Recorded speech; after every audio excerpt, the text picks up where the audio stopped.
ఈరోజు నేను మాట్లాడడానికి ప్రధానంగా నిన్న రాత్రి నా మీద ఒక ఆరోపణ చేస్తూ పుల్లూరి ప్రభాకర్ రావు గారికి 10 నుండి 15 లక్షల రూపాయలు డిమాండ్ చేస్తున్నట్టు సంపద మనిషినని చెప్పి ఒక ఆడియో రికార్డు బయటికి రిలీజ్ చేయడం జరిగింది. దానికి నేను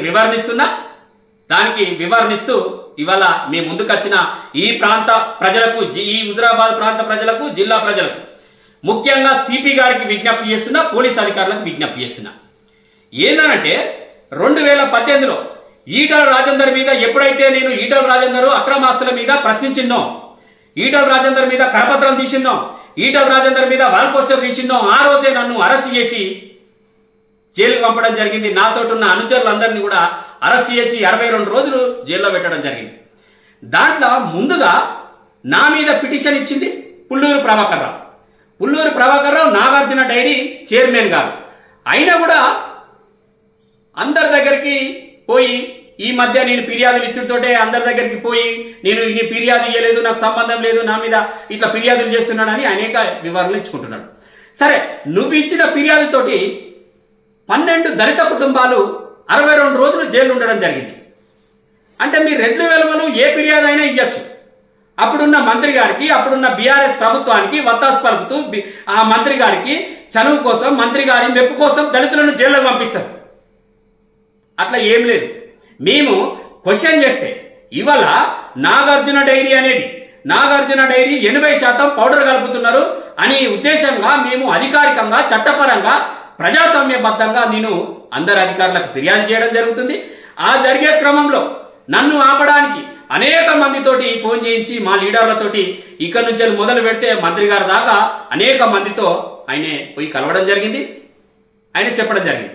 అయితే ఈ మధ్య కౌశిక్ రెడ్డి గారి మీద కూడా నేను అనుకుంటూనే ఉన్నా, ఈ నెల 2 నెలల నుంచి ఏదో ఒక నా మీద ఆరోపణ వస్తుంది, ఏదో ఒకసారి నేను జైలుకు పోక తప్పదు. ఎందుకంటే కౌశిక్ రెడ్డి అనే ఎమ్మెల్యే మీద నేను ప్రెస్ మీట్లు పెడుతున్నా కాబట్టి తప్పకుండా నేను జైలుకు పోవాల్సి ఉంటది అని నేను అనుమానిస్తూనే ఉన్నా. ఆలోపు ఈ పుల్లూరి ప్రభాకర్ రావు అనే వ్యక్తి, ఆయన ఇద్దరు కలిసి ఒక కుట్ర చేసి ఒక ఆడియో రిలీజ్ చేయడం జరిగింది నిన్న. నేను ఏమంటున్నా, పుల్లూరి ప్రభాకర్ రావు అనే వ్యక్తికి ఇవాళ ఫోన్ చేసిరు, తిప్పారపు సంపద మనిషిని నేను, తిప్పారపు సంపద పైసలు అడుగుతున్నాడు, 10 లక్షల నుండి 15 లక్షల రూపాయలు అడుగుతున్నాడు అని ఆ ఫోన్ వాయిస్ లో ఉంది అని చెప్తున్నావు కదా, దాలా ఆడియో రిలీజ్ చేసినావు కదా. అసలు తిప్పారపు సంపదకు 20 మంది ఉంటే ఆ 20 మంది అనుచరులలో ఏ ఒక్కరు వాయిస్ కాదని. ఇంకొకటి ముఖ్యంగా నువ్వు పెద్ద పొరపాటు చేసినావు. నీ ఫోన్కే కదా ఫోన్ నెంబర్ వచ్చింది, వాళ్ళు బెదిరించింది నీ ఫోన్కే కదా, తిప్పారపు సంపద పేరు చెప్పి. వెంటనే ఆ పిటిషన్ ఎందుకు ఇవ్వలేదు అని నేను అడుగుతున్నా.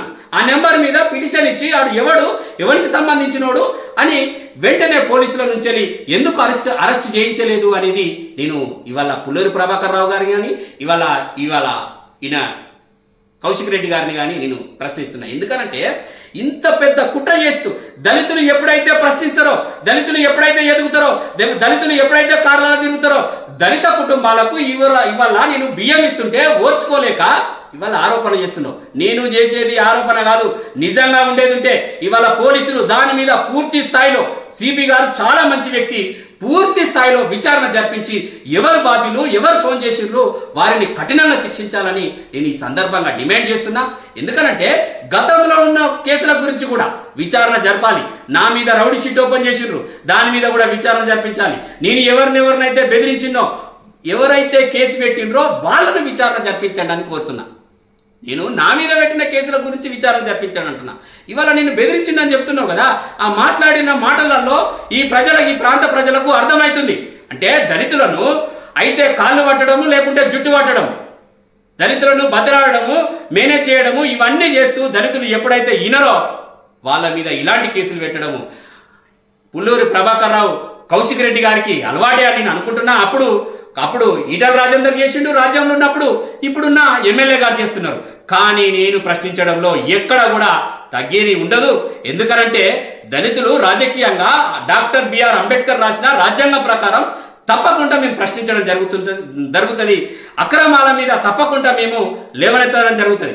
ఇవాళ నాగార్జున డైరీ అనేది రాష్ట్ర వ్యాప్తంగా కూడా 80% పాల పౌడర్ కలిపి ఇవాళ పాలని నమ్మిస్తూ ఇవాళ గోల్డ్ పాలని నమ్మిస్తూ అనేక మంది ప్రజలను చిన్నపిల్లలను నీ పాలని నమ్మితే ఇవాళ అనారోగ్యానికి గురయ్యే పరిస్థితి ఉందని మేము ఫిర్యాదు చేస్తే తిప్పారపు సంపదను పలచన చేయడానికి, తిప్పారపు సంపద రాజకీయంగా ఎదుగుతాడనే, తిప్పారపు సంపద రాజకీయంగా ఉన్నాడనే ప్రధాన కారణంతో ఇవాళ పలచన చేయడానికే 10 నుండి 15 లక్షల రూపాయలు అడిగిండని నువ్వు అంటున్నావు.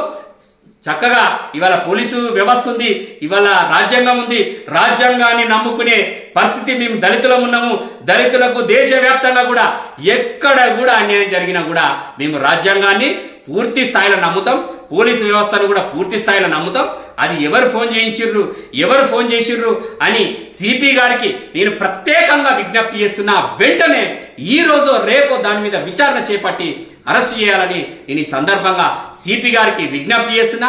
ఎందుకనంటే ఈ దొరలు వెలమలు కుట్రలు చేసిన వాళ్ళు పెద్ద ఇబ్బంది ఏం కాదు. వాళ్ళకు కుట్రలు చేయడము గత 60 సంవత్సరాల నుంచి 70 సంవత్సరాల నుంచి కుట్రలు చేయడము వాళ్ళకు అలవాటుగా మారింది. ఎందుకనంటే కుట్రలు ఆ రోజులలో కుట్రలు చేస్తేనే మీకు వ్యతిరేకంగా గ్రామాలలో అనేక మంది వ్యతిరేకంగా పోరాటాలు చేసి నక్సలైట్లుగా మారిన చరిత్ర ఇవాళ దళితులకు ఉంది. ఎందుకంటే మిమ్మల్ని ఎదుర్కోవడానికి అనేక మంది తప్పుదారి పట్టే పరిస్థితి ఉంది. కాబట్టి మీరు అప్పుడేమో ఆ రకంగా మమ్మల్ని అణిచివేసిర్రు, ఇప్పుడేమో ఎవడైతే తెల్లగుంటాడో, ఎవడైతే దళితుడు ఎదుగుతున్నాడో, ఎవడైతే తెల్ల బట్టలు వేస్తాడో, ఎవడైతే ఇవాళ కార్లలో తిరుగుతున్నాడో వాని మీద పూర్తి స్థాయిలో ఎఫర్ట్ పెట్టి ఇవాళ రెడ్లు వెలుమలు పనిచేస్తున్నారు. రెడ్లు వెలుమలు జైళ్ళకు పంపడమే, వాళ్ళను అణిచివేయడమే ప్రధాన లక్ష్యంగా పెట్టుకున్నారు. తప్పకుండా మీ కళ నెరవేరుతుందని మేము ఆశిస్తున్నాం. దానితో పాటు ఎవరు జైలుకు పోవాలి, ఎవరు జైలుకు పోకూడదు అని చట్టం ఉంది. చట్టాన్ని పూర్తి స్థాయిలో నమ్ముతాం. మాకు కమిషన్లు ఉన్నాయి, దాన్ని కూడా పూర్తి స్థాయిలో నమ్ముతాం. అన్ని జిల్లాల సిపిల కంటే రాష్ట్రంలో ఈ సిపి అద్భుతమైన సిపి.